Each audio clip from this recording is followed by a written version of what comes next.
48% of the Muslim in the United States of America believe that there are Muslim first, there are American second.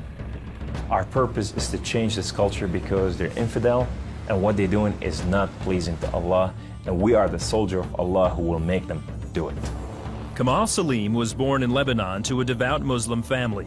As early as 4 years old, he remembers sitting at the kitchen table while his mother taught him about the Quran and his duty to Allah and jihad.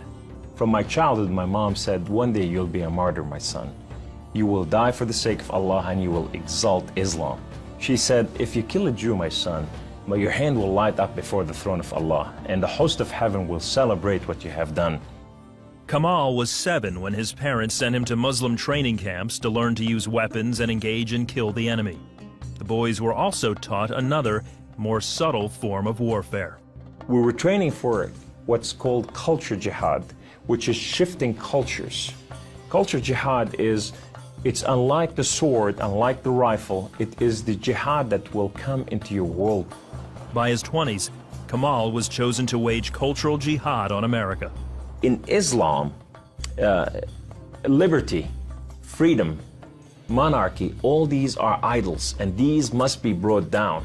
So the liberty that you have in the United States of America, it's anti-Islam. You know, so America must be changed. So I moved to the Bible Belt specifically. The Bible Belt was the strongest of strongest. That's where the stout Christians are. And I want to take on the best of the best because I considered myself as a sword of Islam. I thought I'm anointed, I'm unique, I'm selected. I'm coming to a country and a culture to change it, and I have the power of Allah with me. In the early 1980s, Kamal entrenched himself in a small Midwestern town. He began targeting men from poor neighborhoods to recruit them to the Muslim faith. But one afternoon, his life would be in the hands of those he hated the most. I was going from one place to another to do a recruitment, and that day I had a car wreck. The car wreck was so severe, I ejected out of my car, landed on my neck, broke my neck in 2 places. This man came running to me, and he said, don't worry, we're gonna take care of you, and everything's gonna be all right. The ambulance came and picked me up, and now I go to the hospital. The orthopedic surgeon in the emergency room looked at my chart, and he just said, son, we are going to take care of you, and everything's gonna be all right. The second day I wake up in the hospital, and this head of physical therapy come and read my chart, and he turned around and he said the same thing, word for word, we are going to take care of you. At first, Kamal was frightened by their words, because these men were all Christians.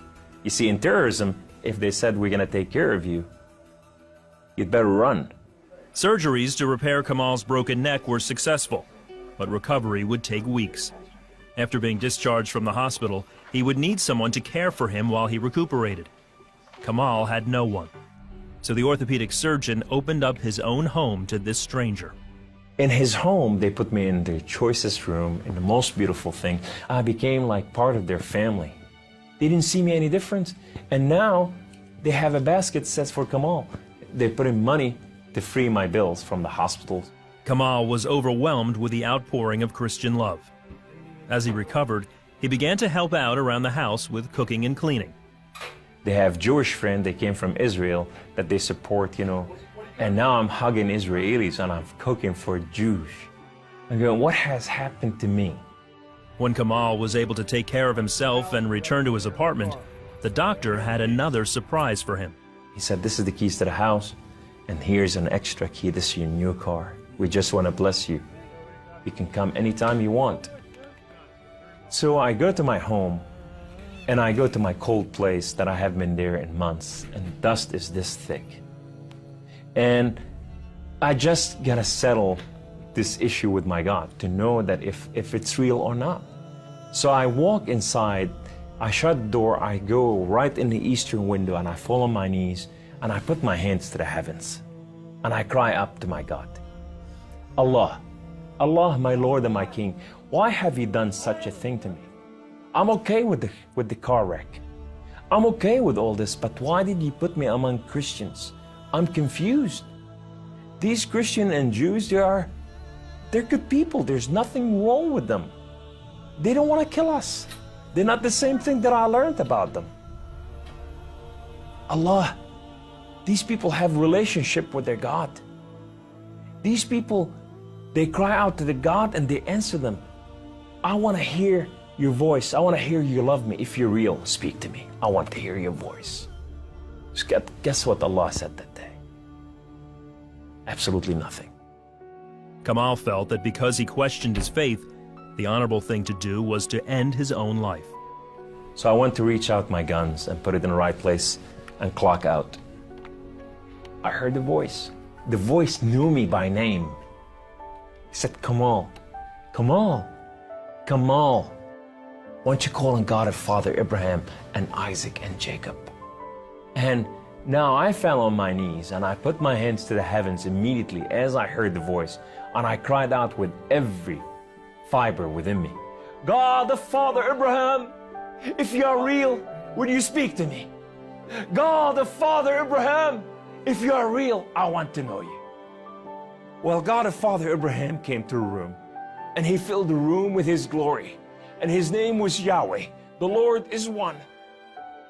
In his hand, he has holes in his hand. He has holes in his feet. His name is Jesus. I said to him, who are you, my Lord? Who are you?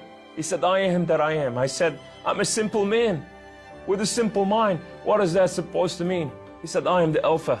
I am the Omega. I am the beginning. I am the end. I am everything that is in between. I have known you before I formed the foundation of the earth. I have loved you before I formed you in your mother womb. Rise up. Rise up, come on. Kum. You are my warrior. You are not their warrior. And I said to him, I said, my Lord, I will live and die for you. He said, do not die for me. I died for you that you may live.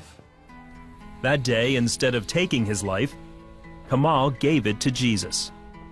He now has a new mission and travels the country challenging Muslims to question their allegiance to Allah. My heart desire is to reach out for my brothers and sisters, the Muslim out there, 1.5 billion Muslim, that they are living out there and they have not tasted freedom, and that freedom in God. It's been over 20 years since Kamal left the Islamic faith, and even threats of violence and death cannot stop him from sharing his story. He is real.